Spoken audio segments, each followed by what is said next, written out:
अगर देश के प्रधानमंत्री श्री नरेंद्र मोदी का आशीर्वाद किसी छोटे नेता को मिल जाए तो उसका असर क्या हो सकता है। मोदी और चिराग पासवान का सीक्रेट प्लान ऑन एयर हो गया है। भांजे के सिर पर जब रखा पीएम नरेंद्र मोदी ने हाथ तो बिहार की राजनीति में बड़ा उलटफेर तय हो गया। चिराग पासवान ये सारा मामला देखकर मुस्कुराने लगे। बात उस समय की है जब चिराग पासवान के भांजे के सिर पर पीएम नरेंद्र मोदी का हाथ पड़ा और सारा माहौल खुशी से भर गया। नमस्कार, मैं हूं संजीव और आप देख रहे हैं आप तक न्यूज। अगर आप हमारे चैनल पर नए हैं तो चैनल को जरूर सब्सक्राइब कर लें। आपको बता दें कि आज जो हम खबर बताने आपको आ रहे हैं वो काफी खास है और काफी स्पेशल समाचार है।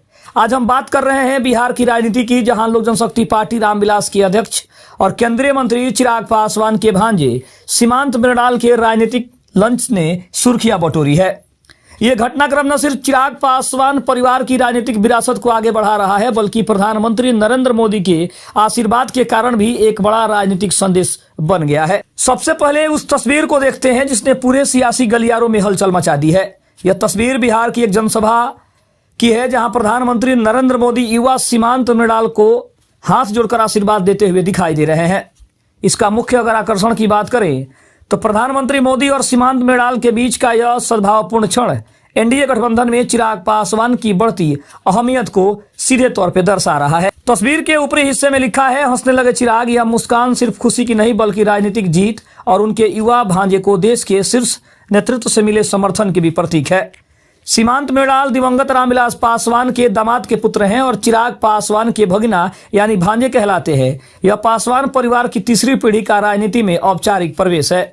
सीमांत मृणाल को हाल ही में लोजपा रामविलास के अध्यक्ष चिराग पासवान द्वारा पार्टी के छात्र प्रकोष्ठ के प्रदेश अध्यक्ष की जिम्मेदारी दी गई थी, लेकिन ताजा और सबसे महत्वपूर्ण खबर यह है कि उन्हें बिहार विधानसभा चुनाव में गड़खा जो कि सुरक्षित सीट से उम्मीदवार बनाया गया है। गड़खा सीट सारण जिले में आती है और यह पासवान परिवार के लिए एक महत्वपूर्ण सीट मानी जाती है, जहां से उन्होंने अपने युवा नेता को लंच करने का बड़ा फैसला किया। अब अगर देखा जाए तो चिराग पासवान के बिहार फर्स्ट बिहारी फर्स्ट के विजन के तहत चिराग पासवान लगातार बिहार फर्स्ट बिहारी फर्स्ट के विजन पर काम कर रहे हैं। सीमांत मृणाल जैसे युवा चेहरे को आगे लाना उनकी युवा केंद्रित राजनीति की रणनीति का एक बड़ा हिस्सा है। सीमांत मृणाल का मैदान में उतरना रामविलास पासवान की विरासत को दलित और युवा मतदाताओं के बीच फिर से स्थापित करने की चिराग की कोशिश को मजबूती दे रहा है। अब अगर देखा जाए तो पीएम मोदी का आशीर्वाद एक बड़ा राजनीतिक संदेश भी है। प्रधानमंत्री नरेंद्र मोदी का किसी युवा उम्मीदवार को सार्वजनिक मंच पर आशीर्वाद देना कोई सामान्य घटना नहीं है। यह एनडीए गठबंधन के भीतर एक स्पष्ट राजनीतिक संकेत दे रहा है। चिराग पासवान की स्थिति की बात करें तो पिछले कुछ वर्षों में चिराग पासवान ने खुद को पीएम मोदी का हनुमान कहकर उनके प्रति अपनी अटूट निष्ठा साबित की है। पारिवारिक विभाजन और चाचा पशुपति पारस के साथ राजनीतिक संघर्ष के बावजूद पीएम मोदी ने चिराग पासवान पर अपना विश्वास बनाए रखा है। गठबंधन की एकजुटता की बात करें तो इस आशीर्वाद से यह संदेश जाता है कि एनडीए नेतृत्व चिराग पासवान और उनके द्वारा चुने गए उम्मीदवारों के साथ पूरी मजबूती से खड़ा है, जिससे गठबंधन की एकजुटता पर कोई सवाल न उठ सके।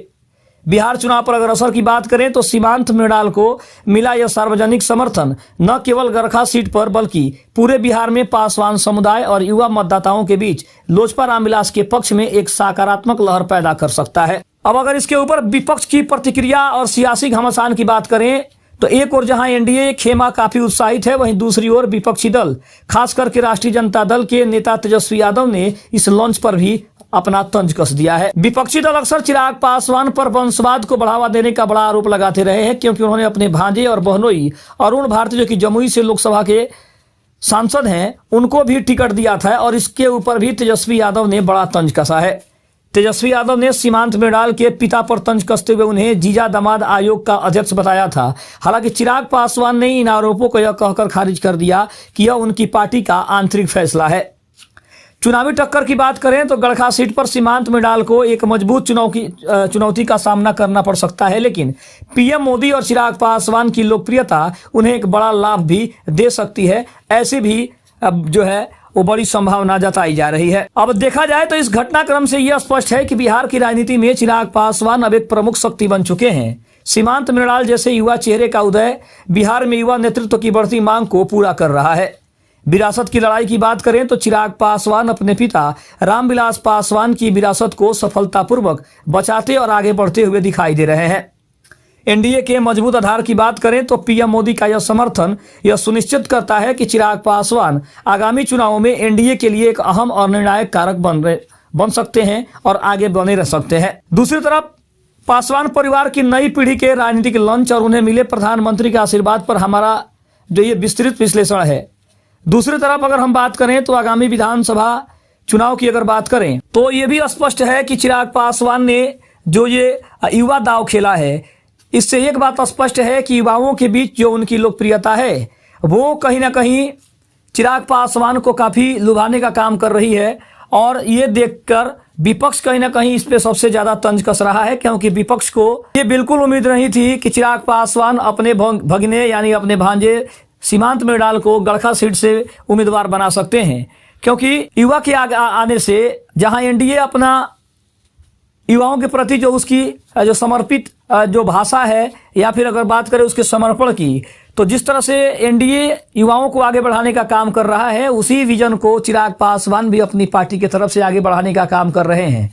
और सीमांत मृणाल के आने से एक बात और स्पष्ट हो गई है कि विपक्ष अगर जिस पर निशाना साध रहा है कि चिराग पासवान और एनडीए के कुछ नेता वंशवाद को बढ़ावा दे रहे हैं, तो ये बात तेजस्वी यादव से अच्छा और कौन जानता होगा, क्योंकि तेजस्वी यादव के परिवार का हर एक सदस्य राजनीति में है और इस वंशवाद को बढ़ाने का काम लालू प्रसाद यादव के परिवार से ही हुआ था। क्योंकि लालू यादव ने सबसे पहले खुद को, उसके बाद अपनी पत्नी राबड़ी देवी को बिहार का मुख्यमंत्री बनाया, उसके बाद अपने छोटे बेटे तेजस्वी यादव को बिहार का उप मुख्यमंत्री बनाया, अपनी बेटी को सांसद बनाया, अपने दूसरी बेटी को भी चुनाव लड़वाया। उसके बाद अगर बात करें तो सबसे बड़े बेटे तेज प्रताप यादव को भी उन्होंने विधायक बनाया, मंत्री बनाया। तो कहीं ना कहीं वंशवाद को बढ़ावा देने का काम लालू परिवार ने पहले से किया हुआ है। और अब चिराग पासवान के ऊपर ये आरोप लगाकर वो ये बात साबित करना चाहते हैं कि कहीं ना कहीं उनकी बराबरी अब चिराग पासवान का परिवार भी कर रहा है। क्योंकि अगर चिराग पासवान और तेजस्वी यादव के परिवार की हम बात करें तो कहीं ना कहीं तेजस्वी यादव के बाद चिराग पासवान के भी परिवार में काफी